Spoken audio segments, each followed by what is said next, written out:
Hi, my name is Shelby Ducker, and I chose the roller coasters for the final project. And with the roller coasters, I decided to look at drop and length. Here on the left is the total number of roller coasters that was on my data set, and then on the right was my random sample. Over onto the summary page, I have all of the standardized measures over here, starting with min drop, max drop, number of classes. We can look over at the histogram to show that it does create a bell curve. It is right skewed and it is multi-mode as there's multiple different points. And that really comes from roller coasters do tend to follow similar patterns, which is where you're going to get similar layouts as they're attempting to create new, depending on if they're trying to go faster, they're trying to go steeper drops. You end up with the same rough formula. Going down to the mean, we're at 140.88 rounded. The mode. Here's our min, median, first quartile, third quartile, max, and the upper and lower fences. I didn't really have outliers in here. Standard deviation, variance, range. When looking at the presentation, the mode would actually be the more relevant measure because of multiple coasters here, as even seen in the diagram. They're following similar patterns, which is what's going to make the mode most relevant.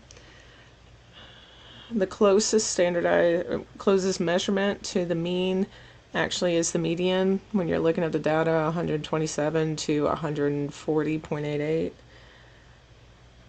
And then when we look at the Chevyshev's rule, stating that most of the data will fall within like 75%, 75% of the data will fall within 2 standard deviations of the mean. When doing the math between the adding standard deviation to the mean and then subtracting 2 standard deviations from the mean, there was only one data piece that was outside of that range, so it would roughly be 3%, which would follow Chevyshev's rule.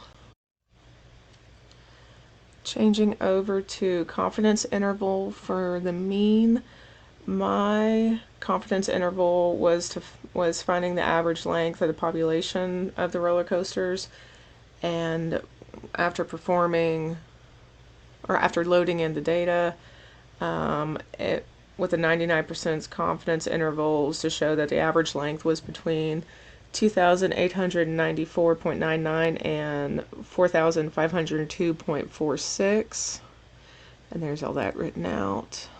And here's all the different lengths.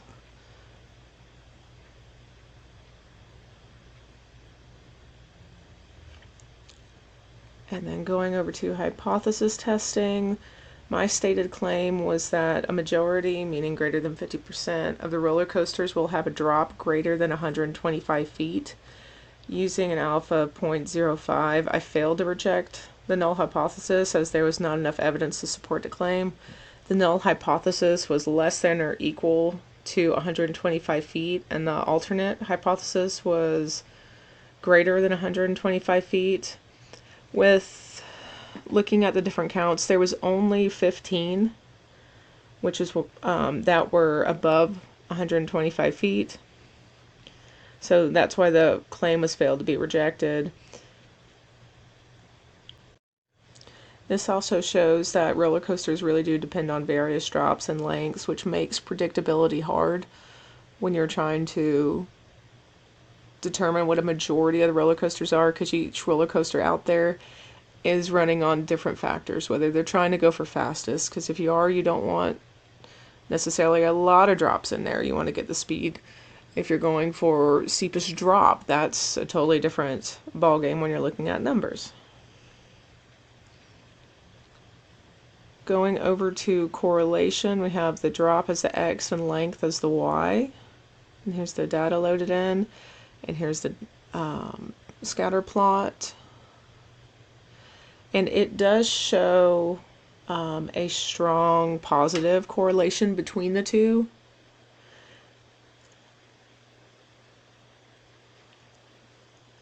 And then for this particular data set, whether the X and the Y were switched, it doesn't truly matter because there's going to be that correlation between the two. And then my other question was using the results of the correlation test to estimate the maximum drop of a roller coaster at the length was 5,000 feet, and then an estimated length which was a maximum drop of 325 feet. When looking at all the formulas using the slope and the appropriate numbers from everything in here loaded in, it was more trustworthy to use the maximum drop of 325 feet, as it will line up with the data points in here. Yes, the data or the math for the length was 5,000 feet. It is valid. I mean, you can make a roller coaster like that, but the odds of actually making some of those roller coasters are just more far out there. And sure, you can make a specific drop with that, but again, it doesn't look as good for when they're going for more creativity. It's not just everything based on statistics and what looks great, what feels great. It is based more on trying to make the most thrill for a lot of these roller coasters, which would bring in a different drop, because sometimes when you're going to have a longer coaster, you might not want as much of a drop because you want the length and the speed. If you have a shorter roller coaster, that's where you might be going for more of a drop, which is where the drop would actually increase.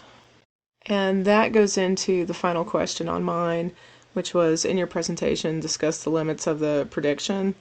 And that's where we can predict multiple factors with length and drop, and it's going to be a good progressive positive correlation like this, but it's not necessarily what would make the most entertainment, which is what roller coasters boil down to.